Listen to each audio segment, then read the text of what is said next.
आता एक मोठी बातमी आता पाहतोय की अश्विनी बिद्रे हत्या प्रकरणी आता बातमी समोर येते। कुरुंदकरला जन्मठेप देण्यात आलेली आहे। अभय कुरुंदकरला जन्मठेप ठोठावण्यात आलेली आहे। अश्विनी बिद्रे हत्या प्रकरणातला हा आरोपी होता। अश्विनी बिद्रे हत्या प्रकरणी आज फैसला होणार होता आणि फैसला देण्यात आलेला आहे। अभय कुरुंदकरला जन्मठेप सुनावण्यात आलेली आहे।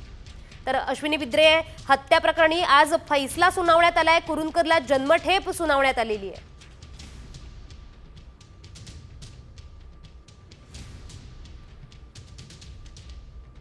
तर या संदर्भात अधिकची माहिती देत आहेत आमचे प्रतिनिधी संदीप माजगावकर। तर संदीप, अश्विनी बिद्रे हत्या प्रकरणी आज फैसला सुनावण्यात आलाय। अभय कुरुंदकरला आता जन्मठेप ठोठावण्यात आलेली आहे। काय अधिकची माहिती?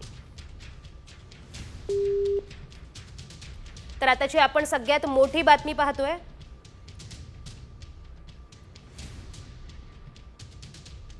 तर आपल्यासोबत आपले प्रतिनिधी जोडलेले गेले आहेत रणजित माजगावकर। तर रणजित, काय सांगाल, काय अधिकची माहिती?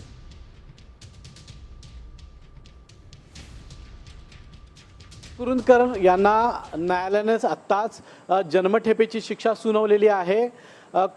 अश्विनी बिद्रे हत्याकांडातले प्रमुख आरोपी म्हणून यापूर्वीच अभय कुरुंदकर यांना दोषी ठरवण्यात आलं होतं। मात्र आज निकालाचं वाचन 11:15 सुरू झालं आणि आता हा निकाल आता समोर आलेला आहे। न्यायमूर्तींनी त्यांना जन्मठेपेची शिक्षा आणि 20 वर्षांचा साठीचा जो दंड आहे तो दंड ठोठावलेला आहे।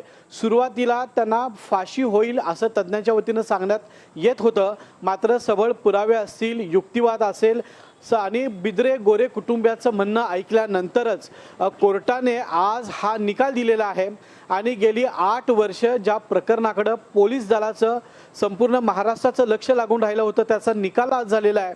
आणि यामध्ये अभय कुरुंदकर हा जो बडतर्फ पोलीस अधिकारी होता ज्यांना अश्विनी बिद्रे यांची हत्या केली होती त्याला आता जन्मठेपेची शिक्षा सुनावण्यात आलेली आहे।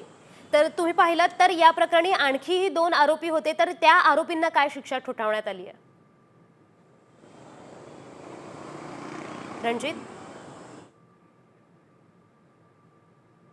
अभय कुरुंदकरला मदत करणारे 2 इतर आरोपी आहेत, सहकारी आहेत, ज्यांनी पुरावे नष्ट करण्यासाठी खरं तर मदत केलेली आहे। ॲक्च्युली सध्या आरोपपत्राचं वाचन चालू आहे, त्यामुळे त्यांची जी शिक्षा आहे ती आपल्याला थोड्याच वेळात कळेल।